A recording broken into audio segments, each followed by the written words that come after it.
Welcome to the Breaking Muscle podcast, where we bring you the insights and philosophies of some of the biggest names in all of fitness.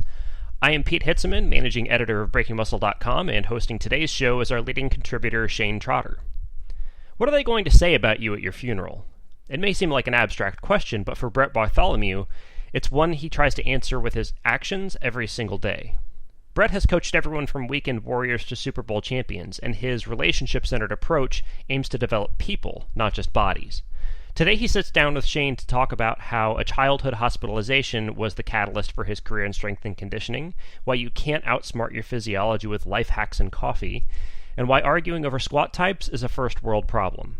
You'll also learn what the social media climate of fitness has in common with drug cartels, why values are more important than goals, and how personal creation should become a rite of passage for everyone. If you like what Brett has to say in this episode, be sure to check out his book, Conscious Coaching.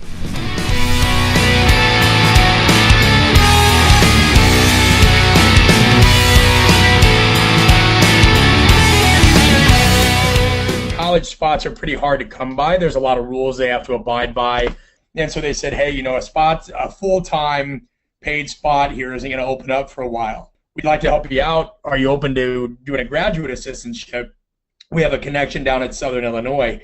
But, I said, can I coach while I'm there? And they're like, yeah, you'll be in charge of, as many teams as you can handle, and then you'll be an assistant to basketball and football. So that was a no-brainer for me. So went down there and found Dr. Jared Porter, who had worked really closely with Gabrielle Wolf, who's the leading researcher on what's known as attentional focus, and basically the art and science behind cueing and verbal cues and how that makes us perform, learn, react. And that was a no-brainer. So I ended up writing research on that, and that was my SIU days.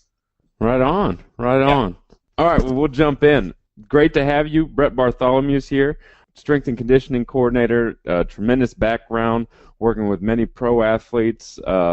He's recently left Exos, is that correct? And 2015 I left Exos. Yep. That's right, and you've started your own business. You just published Conscious Coaching, and anyway, just a tremendously ethical, unique perspective that I think the strength and conditioning industry certainly is needed, and I'm excited to have you here today. So thank you. Likewise, thanks for giving me the opportunity. It's always nice connecting with folks, so appreciate it. Awesome. Well, we'll jump right into our one-word answer, getting to know you section, and the first one is steak or salmon. Salmon. Salmon. Perfect. 1 rep max or VO2 max? 1 rep max. Figured that much. Gymnastics or martial arts? Ooh.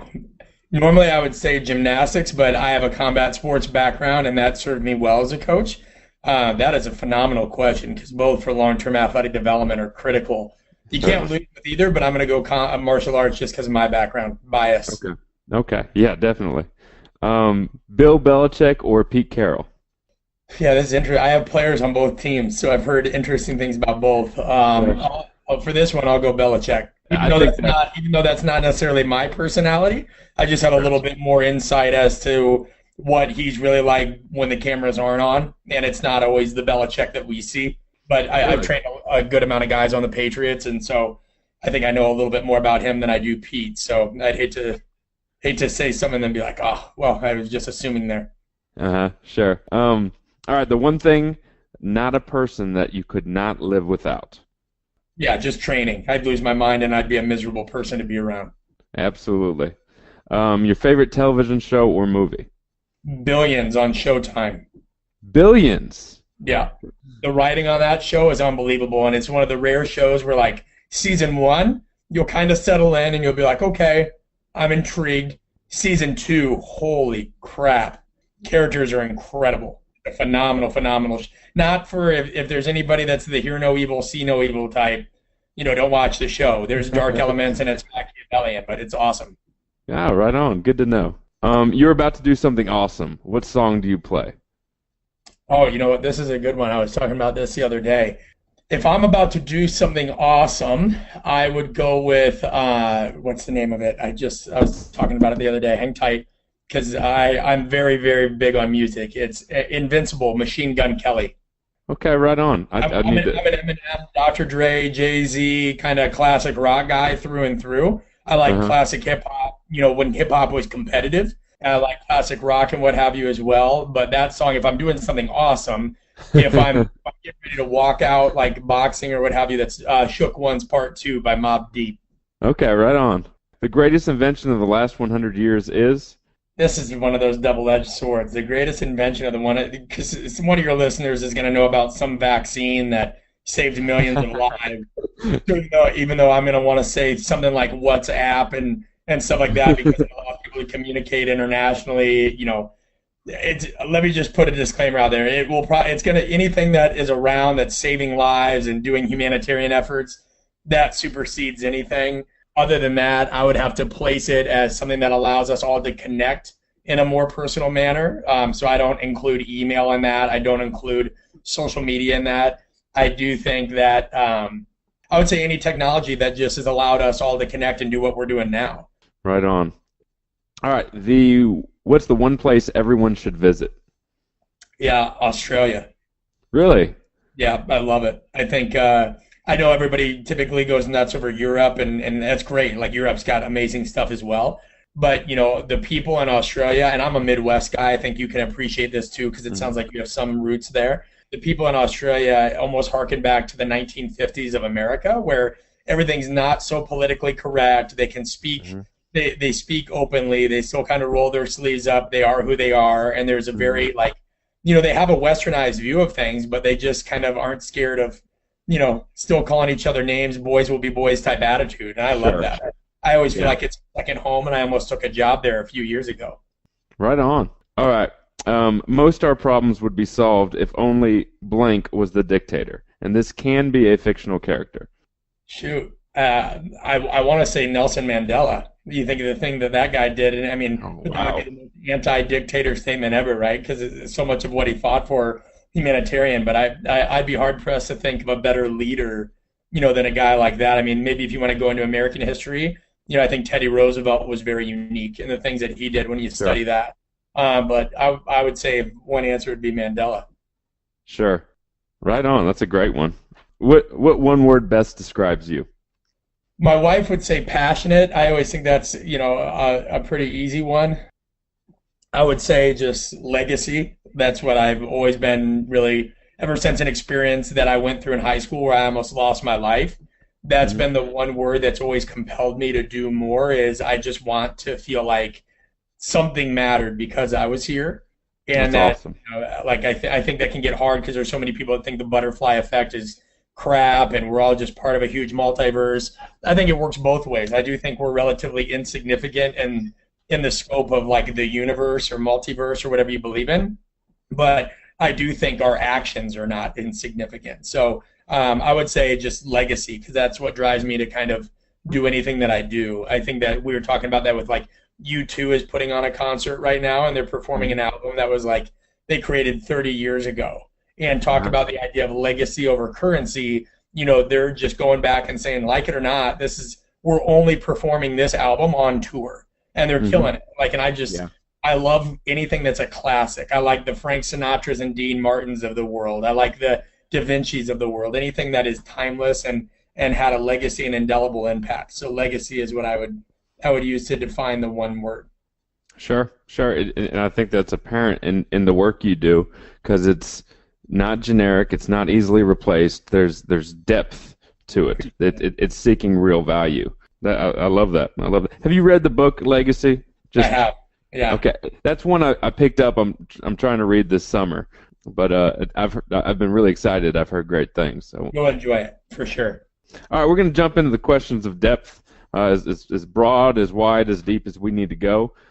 You got 1 hour of sleep. Do you train anyway, or call it and train another day? I would say as little as 5 years ago, I would have trained anyway. And now I'll sleep, just because I sleep is my worst health habit, and I've kind of seen, and we know through the research, right, the detriment that even if you have that attitude of, oh, I'm going to do something anyway, like you're really not doing anything, right? You're putting your body in a horrible, like even if you go out and you have a great training session, the amount of overall stress that you're creating within your system is going to be hard to kind of recover from and get back into that normal cycle. I'll still move, whether that's a walk or whether that's jump roping or hitting a heavy bag or what have you, but I'm not trying to hit 85% of my 1RM like I would have. In the past, I had that. When I worked in the college setting, I'd train no matter what, and Hmm. I think it varies, but now I would sleep if I could. Yeah, no doubt. And I imagine in the college setting, you almost have to be willing to train off of less than 8 hours anyway. Yeah, well, Um, I mean, even now, I mean, I don't know the last time other than a weekend where I ever really got 8 hours. On average, I get 5.5 to 6.5 a night. I'm mhm. just one of those guys that my mind's always going. Even if I take all the blue light and the screens out of the room and all that, it's Sure. very hard for me to, especially now having written a book, coaching, consulting, and trying to get a business going. Sure. There's no real parasympathetic state. If there is, Yeah. it's usually when I'm traveling out of the country and I don't activate my phone for Uh-huh. international, and so nobody can reach me. So Sure. you have that on, Sure. you have your away message on email, and you're out. That being said, like I am still that guy that, by right now at this, the other night I trained at 11 p.m. at night, so I will train late at Mhm. night. I have very odd cycles. But yeah, I would say now sleep just because I think we've all learned how powerful that is. And that sets, even if you missed a training session that day, it sets you up better for the next day. Because Certainly. one way or another, if you don't sleep, it gets you. I don't care what anybody says. Even the most diehard people, right? Like I call them the bulletproof people, the people that drink bulletproof coffee and have every life hack and all this kind of stuff. They think they're getting by and very intense and dedicated, but what they don't realize is they're never really reaching true super compensation of what they're able to do because you're not going to outsmart your physiology. You can outwill it, but you're not going to outsmart it. The adaptation will suppress itself, to fit the means and to fit what you're giving it. So I think sometimes people disillusion themselves into thinking that stimulants and all that, equate to high intensity when recovery is the most potent drug there is. And yeah, the most potent and the most underappreciated in today's training society for sure. All right. Is there one life event that most shaped your life trajectory? Yeah, no question. And I'm not going to go into the depth that I did in my book because there's an entire chapter on it in conscious coaching.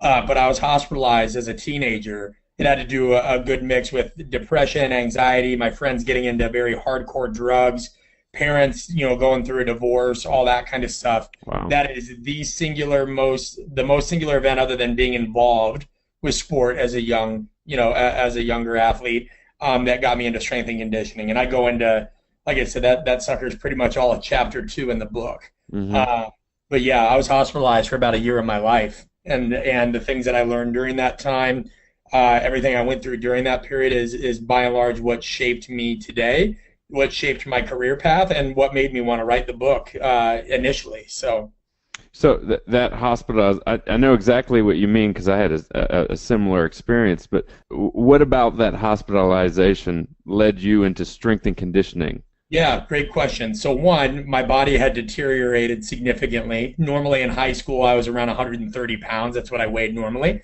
I'm Hmm. 5'8", so I was, pretty scrawny guy. But some of the things I went through, I'd whittled my body down to about 95 pounds. Wow. And yeah, just side effects of depression.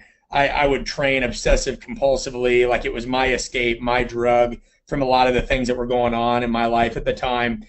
Going to this hospital that was supposed to have the smartest folks that did the most objective research on people that kind of dealt with what I was going through, and to a degree, not what I was going through at all.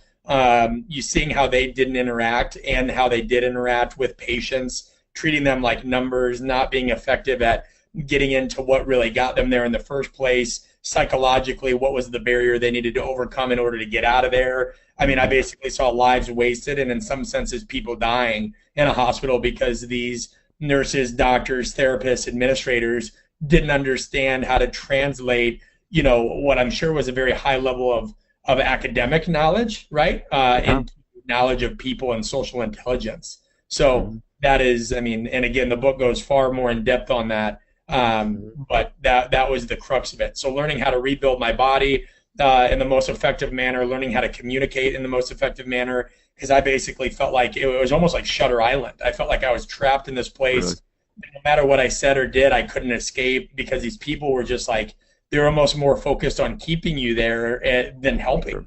So it was very, very, very odd. But I see a lot of parallels of that with, these godlike personas that people try to create for themselves in the world of coaching, whether that's Hmm. coaching or training or what have you. There's a lot of people that just see folks as faceless subjects as opposed to an actual person, an individual. If I treated any of my professional athletes or fighters like that, they'd be gone the first moment they had that chance. So it's a long story, but it was definitely a very, very impactful thing in my life and in my career. Yeah, definitely. That's amazing, and very anyone who's been to into a hospitalization situation probably can relate very quickly. I probably could have written the entire book on that alone. Yeah. Is there anything in your environment at the time other than maybe the divorce? I can think of a lot but are there environmental cues that set off that episode? The anxiety, the depression, all those that number one you thing might was have steered away from. My core social group all got into hardcore drugs. You're talking about kids I grew up playing sports with forever. And then I went to another high school, and that's where all the kids that I was friends with now started turning to just stuff that I didn't want to be engaged in. I didn't want to be involved in. Very competitive high school in regards to sports, so I withdrew from that socially, and then just started training obsessive compulsively. This was during the period where people were debating between low fat, low carbohydrate, and all the magazines and literature. So as a pure absolutist would, I did both. So I was lifting two times a day, running twice a day, and then at night, American Psycho, Christian Bale style, just going push-ups and sit-ups ad nauseum. A lot of it at the time, again, was the anxiety of wanting to be perfect, wanting to do this, wanting to see my friends make bad decisions. Hearing my parents argue, hearing all this, and just taking a lot of that anger and putting it into physical manifestation of what I thought would make me better and give me a coat of armor and help me overcome those feelings of aggression, anger, sadness, confusion. I've always had a lot of energy, right? So I'd blare Eminem till I collapse, and I'd see how far my legs could take me after, I'd get done doing a whole lower body session where true bodybuilder inspiration fashion, right, at 15 years old. Yeah. Squats, lunges, leg press, hack squat, step up, a hamstring curl, single leg hamstring curl, RDL, and then I'd go run 12 miles just to see if I could. I had this part of me that just kind of, I liked the taste of my own blood in a manner of speaking, and wanted to see how far I could push myself. And that obsession with how far you could push your limits is what hospitalized me, but it also is what got me into human performance and helped me learn how to better direct my education. Certainly. To put you on that trajectory. It makes sense. We'll move forward. You have one regret. What is it and why? Sometimes in life, and I can only share a little bit about this because I'm still in a situation where we're kind of dealing with some legal pieces of it. I made a choice at one point in time to do something where I had already given my word to somebody as opposed to doing what I really wanted to do. This surrounded an opportunity I had within the NFL. I had an opportunity to take an NFL position, something I wanted to do for quite a while, strength coach in that capacity. And I had already given another entity my word that I'd go, take a position there. And even though I very much wanted to go back on that word, I sat there and I thought, you know what, this other opportunity will give me a lot of skills that the NFL maybe normally wouldn't. Sure, the NFL would provide, there's a little bit of an ego thing there where you feel like, God, if I could be this age and do private sector college and NFL, that'd be cool. But the crux of it was I would be working with a very close family friend, somebody that I respected a lot. But I didn't take the position because I had already given my word to someone else, which I think is a morally, coming up in the Midwest, that's what my morals taught me to do. Sure. Unfortunately, that other person I had committed to do some work with just ended up not being somebody of super high character. So I don't regret it from a professional development standpoint because I learned things doing it that there's no way the NFL would have taught me at least not at that point in time, even though that would have given me other benefits and probably a heightened status. I'm sure I would have a few more followers on social media and what have you. But I almost regret it just because I know I put my wife through a lot of stress. She had to quit her job, do this, but she didn't mind. She didn't mind doing that. The first one, her job was kind of stale anyway. But then once that didn't work out, having to move again and take things. Sure. And I've talked to her about it. Like she didn't really care. But it's just me. That people. You only have stress is cumulative in training and life. And we're relatively young age-wise, albeit not experience-wise. We've been blessed to kind of have unique opportunities come our way early. But, just knowing the amount of changes we probably still have yet ahead, tough to decipher. Should I have made the choice that I wanted to do that would have given us more financial cushion, a little bit more soft power, from the standpoint that you just know that if you have certain acronyms behind your name or a logo that people all of a sudden, will do this and that. But I've always been really big on kind of being a made man through your own experiences. And so I don't know that I regret it, but it's something that I think about, for sure. But to say that I regret it would put me in a situation where I don't know that I would have written the book as quickly if I would have gone to the NFL versus that. And the amount of people that's touched and the amount of people that have reached out, I wouldn't trade that for the world, because I didn't think anybody was going to read it other than, my mother and close friend. And I'll get the day my editor calls me and I'm eating breakfast and he says, your book is in the top 100 list on all of Amazon. And he goes, and you're number 1 in sports coaching and number 8 in business and mentoring. And I self-published this. I didn't expect any of that. That was probably that was a day that I was moved to tears, because I was just like, I felt like I did something that mattered to people, and I didn't have to make an ego move to do it, Yeah, certainly. It sounds like it's a regret, but not really a regret as much as a what could have been. Right. Yeah. Most of our worst decisions, most of our worst experiences are probably the most transformative in one way or another. So, and the nice thing is now I'm still able to consult with a few NFL teams and different sporting organizations. So this is the first time I've ever really worked for myself. Prior to this, everything I've done has been owned by another corporation or company, or there's conflict over that. So it's nice. It's nice now being able to do what you want to do and what you feel benefits the industry and others involved with it more, as opposed to always having to check 3 levels up the chain, whether I could go speak here or do, whether I could move a group so that I could do this podcast with you, I've never been in control of my own time. So it's really refreshing. Yeah. To just be in control of everything, of your own world. Absolutely. All right. You have to choose only one exercise for life. What is it and why? Squat. Boom. Done.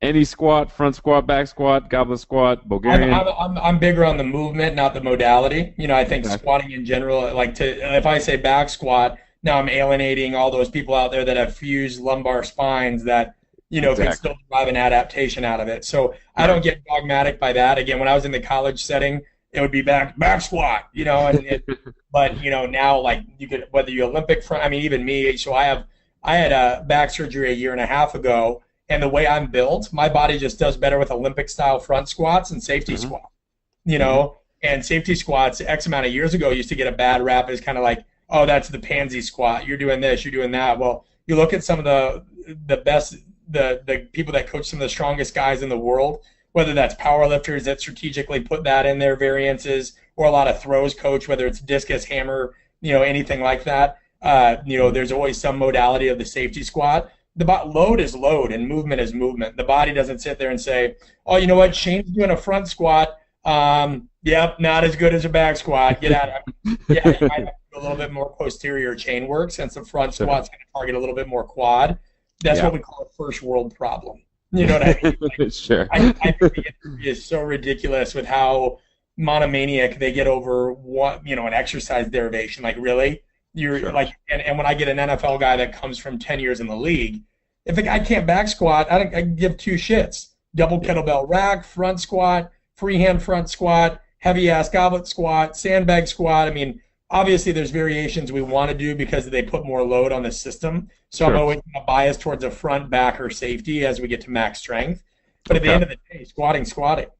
Yeah, exactly. Getting pigeonholed and I have to do this is very limiting, and that's where people get hurt. That's where we don't accommodate for individual differences. And do you think that speaks to how much more important the lower body is than the upper body in sport? Particularly when we have these athletic populations obsessed with the bench press. Yeah, I think it speaks to that. It speaks to the overall adaptive currency of it. When you squat, you're working well over 250 muscles in the body, and you're getting a tremendous neurological response out of that, right? So it goes to fiber tight recruitment, rate coding. It goes to the natural kind of organic mobility you get out of it through putting your body through that range of motion. It goes through stressing the largest muscle groups in the body, which is going to elicit a greater hormonal response. It just goes into the currency. I always look at exercise selection as, an adaptation. It's a choice of adaptational currency. I'm always going to choose exercises that are multi-joint: squat, pull-up, push-up, bench press, overhead press, rows, lunges, things like that, just because at the end of the day, it's currency, right? It's the most bang for your buck, and it's efficiency. It doesn't mean other things don't have value. It doesn't mean that, what have you. But I just think that, from everything from the hips, the lower body, and overall neuro and endocrine-based response, you're going to get more out of the squat. All right, what is the one training or nutrition myth you'd eliminate from the face of the earth forevermore? Yeah, I don't know if you guys have them there, but we have a lot of foot speed people that do all these crazy ladder drills, cone drills, all that, and they tell people that's agility. Yeah, that would definitely be number one right now. There's always something. I mean, I think somebody always gets on a high horse about something like speed is king. I think that's true in track and field. I think team sport, agility is king, and that overall quickness. I think speed is important when you get into the open field and what have you, but you got to get to the open field first. Barry Sanders didn't have the fastest 40 time in all of football, probably one of the greatest running backs, right? So I do this obsession with, like I always say, speed kills, but strength punishes. You look at probably the greatest football team that ever played, and this isn't my view. This is, ESPN has debated this, so have sports journalists. You look at the greatest college football team of all time, by and large, people will tell you it's the 1995 Nebraska Cornhuskers.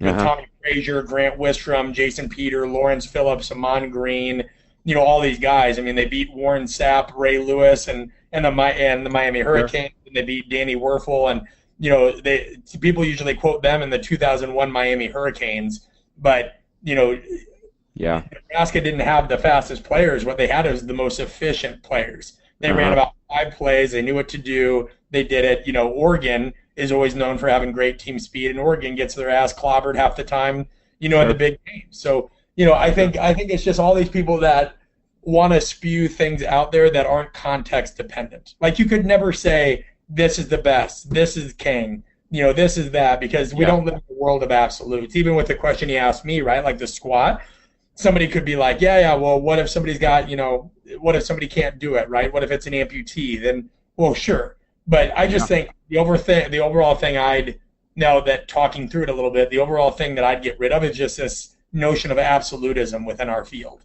It's pervasive, and it makes for great articles, and it makes for people want to go to conferences and whatever, but it's, I being great by it makes people want to click on it. It's not great as context rich and information rich.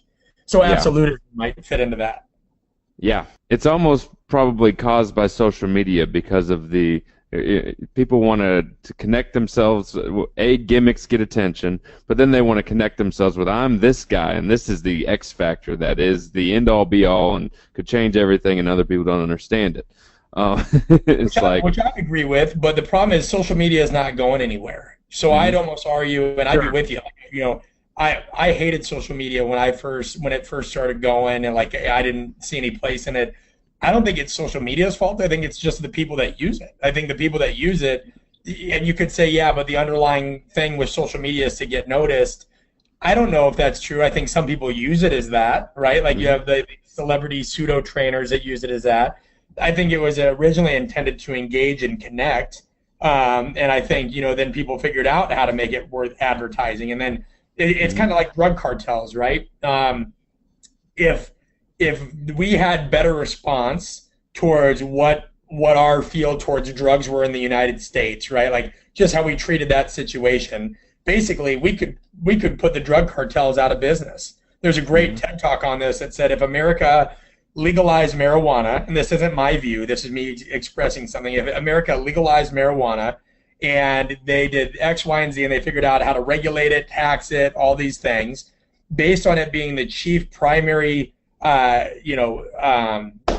product, so to speak, of these drug cartels, we could basically, cripple them in an essence. And so people say, well, it's the cartels, it's them, it's this. No, the cartels, and they talk about this in the TED Talk and the research, the only reason the cartels have so much power is because Americans consume this shit.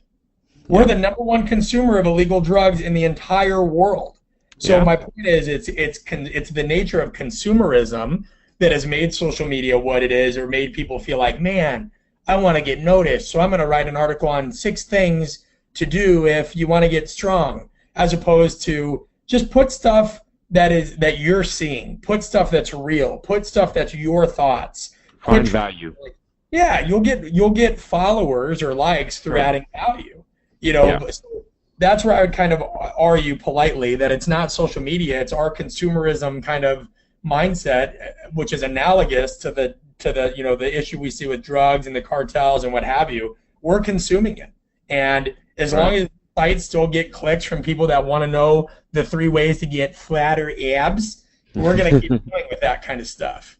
Well, at the end of the day, nearly all the problems go back to the foundation is education. If we can educate, if we can give a clearer framework for how to better use tools, to better interpret information, that's the solution to almost everything. I mean, Twitter, Facebook, these are unbelievable tools. A smartphone, what an unbelievable tool. However, that's been perverted into a horrible thing for most of the youth that I see today. Yeah, no question. It's not utilized correctly, and it's become something that's affecting their development. But you couldn't say that more eloquently. That was perfect.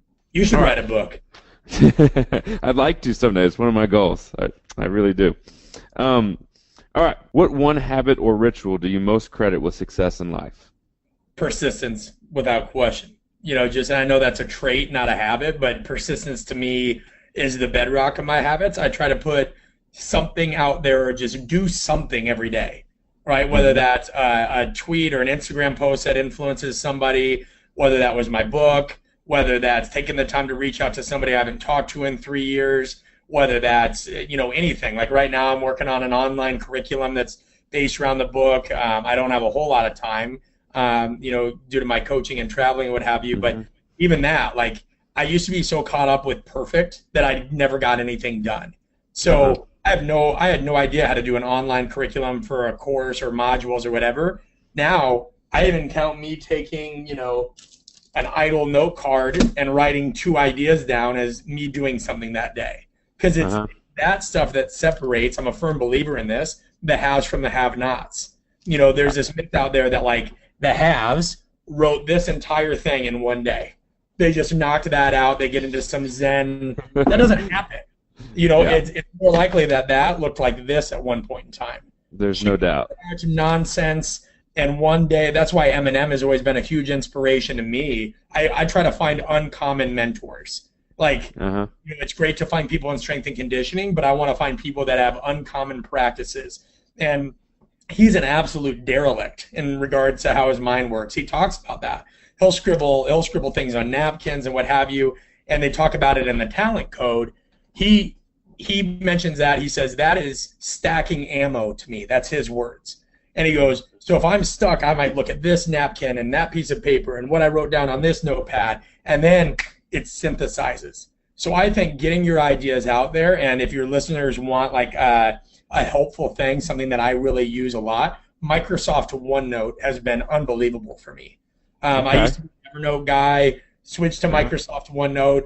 Like, it's basically like having 30 Moleskine notebooks at your fingertips at all times. And I used to like writing in these. Hold on, I'm reaching for it. I used to like writing in these notebooks. They're great, they're compact, all that. But the problem is you'll lose these, no question. You'll lose them.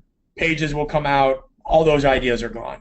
So I started going digital, and I know there's somebody out there that's like, yeah, well, Russian hackers could, knock it out of the cloud, and you could get hit by a bus tomorrow. But I've moved 15 times in my life. I'm much more likely to lose one of these than I am something on the cloud. I try to provide even that. So if that's utility to some of your listeners, Microsoft OneNote, it's a killer. Right on. Yeah, I've been trying to move that way. I got onto Evernote. Every time I try to clean up my office and go through all these note cards I have and try, what can I get rid of? What can I kind of consolidate and use? It's like, whoa, these were great ideas. I need to use this. I never go through them, right? Like, do you ever feel like that? Do you ever feel like you take notes, and every now and then you might flip through them, but when I'm moving, I'll look through this. I'll be like, what is this? Can I throw it away? And I'm like, God, like we're so caught up on adding things that like, when do we ever go back and read this stuff? That's right. And I think that was another reason where I really wanted to write the book is, now I have something that like, no matter what, my ideas, are in that. And it's like, somebody told me that, they go, now you kind of have, if somebody ever asks you your philosophy on coaching, you can throw them the damn book, as opposed to trying to regurgitate something. And it sounds really odd, but, I wrote that book over the course of 3 years.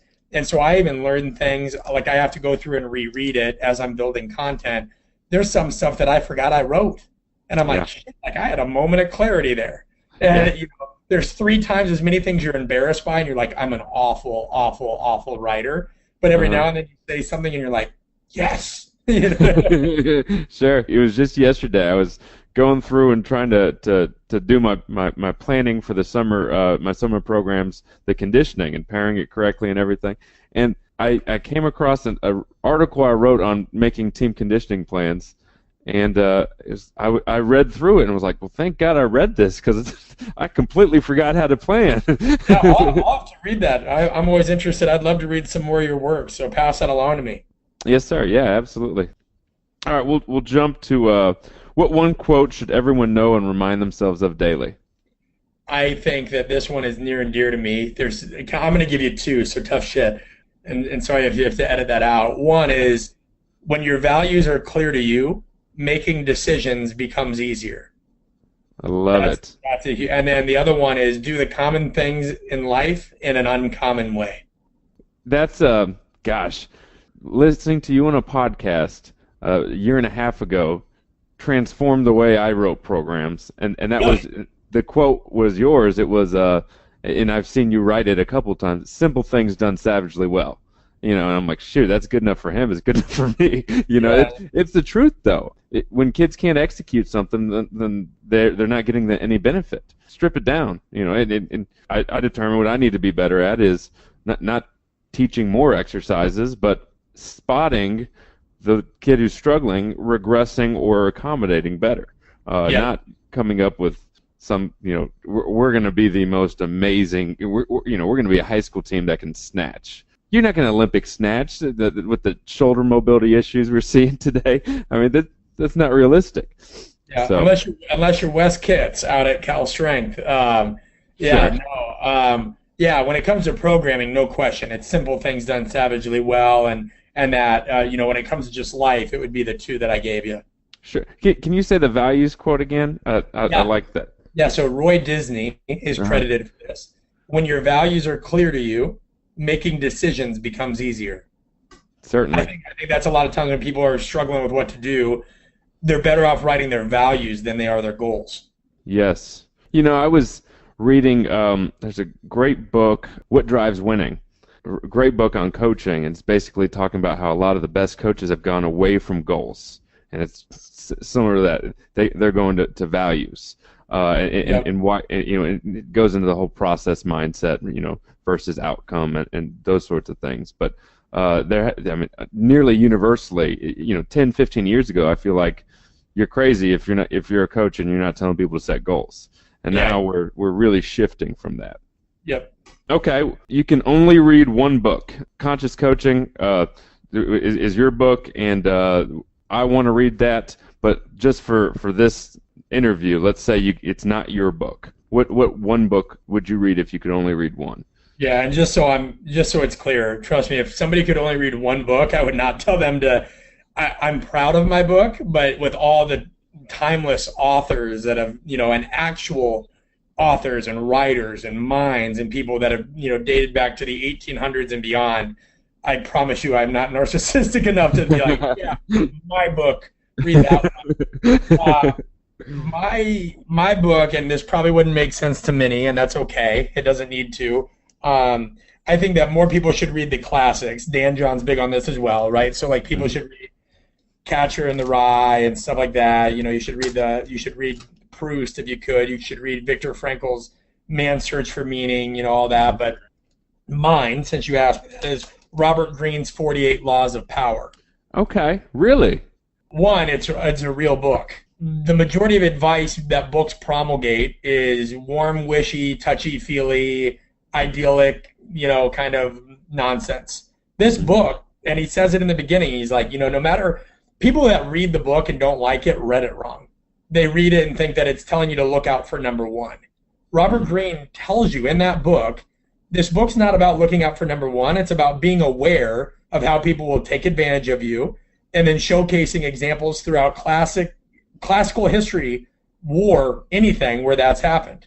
And so what you find is no matter how you feel about what he's saying or what he's writing about in the book, you can't deny it. He gives you examples from when Napoleon was a general, when the Han Dynasty collapsed, and I love history. We're bound to repeat it. Stories from ancient Rome. So I like that book because if I mess up in something in life, it always goes back to one of those laws I didn't follow, one of those things I messed up on.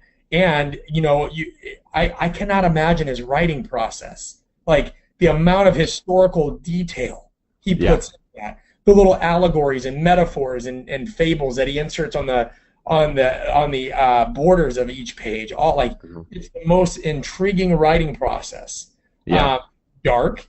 That is dark. So is life. That's okay. I think that our generation's been shielded from that. Again, you should read the Dale Carnegies and the John Maxwell's. That's fine. But that's also not how life is. And anybody that tells you how it is hasn't exposed themselves outside of their garage.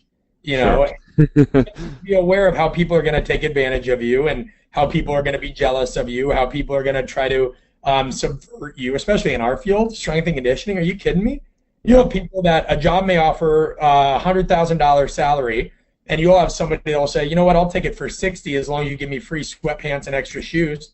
We have people that constantly want to subvert one another just so they can get a position, a title, or have a logo behind their name. We work in one of the most egotistical, narcissistic, insecure fields there is, whether you're a strength coach or you're a personal trainer or what have you. And I love it. I still think it's one of the best jobs there is.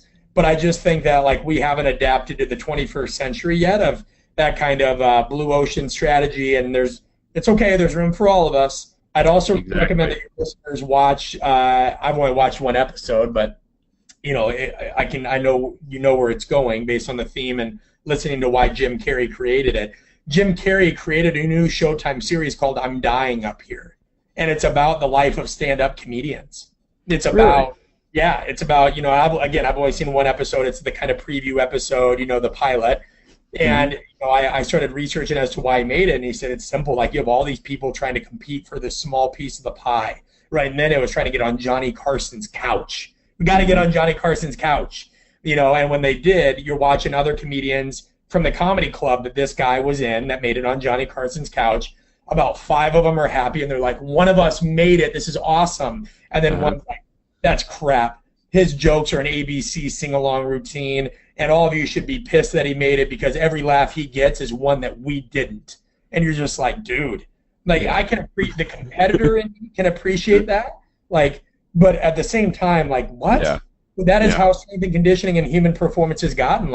Somebody gets paid $600,000 a year, they suck. Somebody got this job over at this training center and their gym's hitting it big.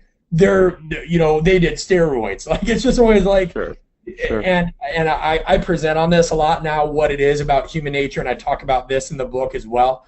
The book, I talk about conflict and what's called Schadenfreude and how this is developed through envy and ego. And the book goes into that because it's a big part of sterilizing our culture if we're ever going to, and being taken more seriously as opposed to people just thinking we're weight room dudes.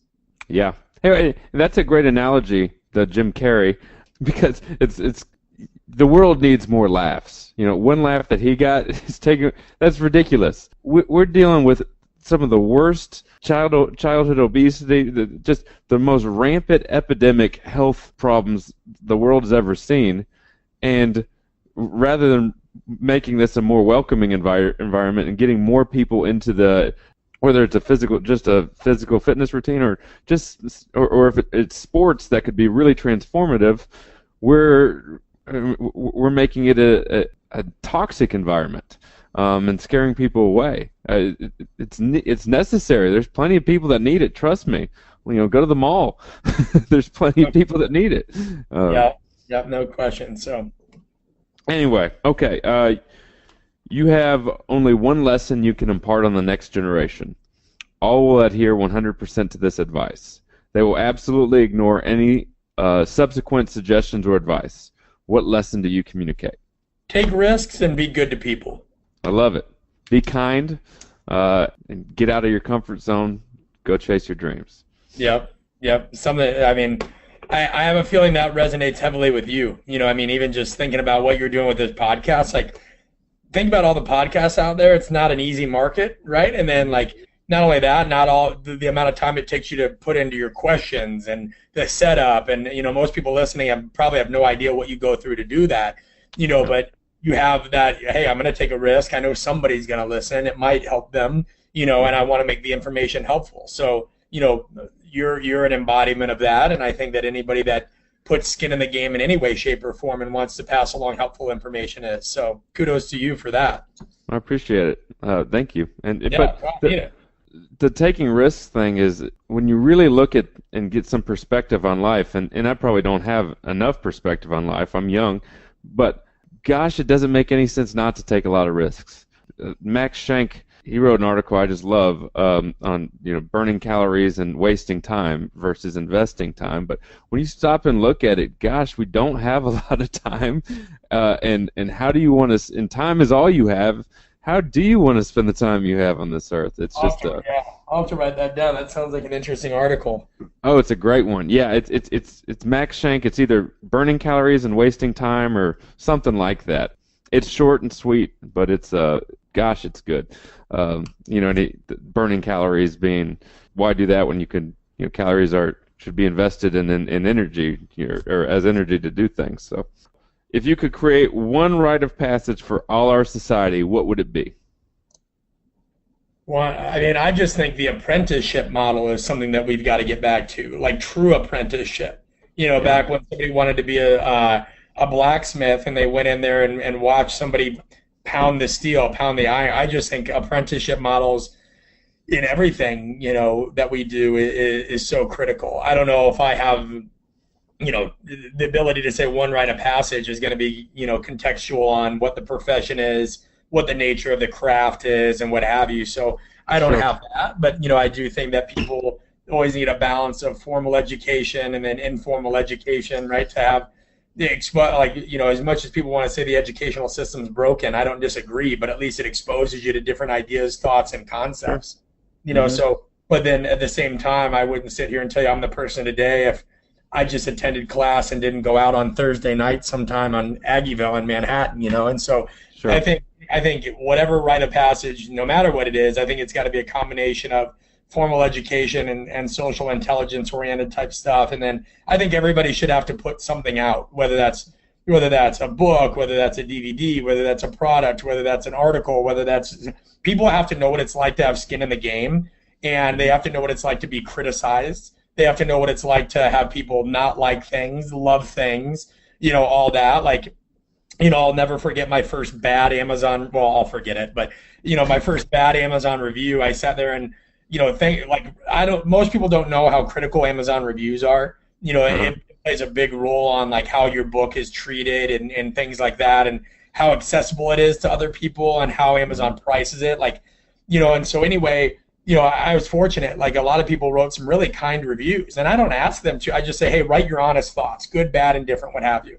But there was very evident that there was somebody that just didn't like me, right? Because somebody took the time to write a 2-star review that basically just promoted another book and said, hey, Brett included 15 other strength coaches in the field, which I did in my book, to try to like get different voices out there, unify them. There are some great coaches people didn't know, and there are some great coaches that have been in the shadows, and I wanted to give them a platform where they could, put their information out. Well, this person, who, by the way, like you can see this, they didn't leave their name on the review. It's a unknown reviewer. And then it's the only thing they've ever reviewed on Amazon, which lets you know they just, they don't like you.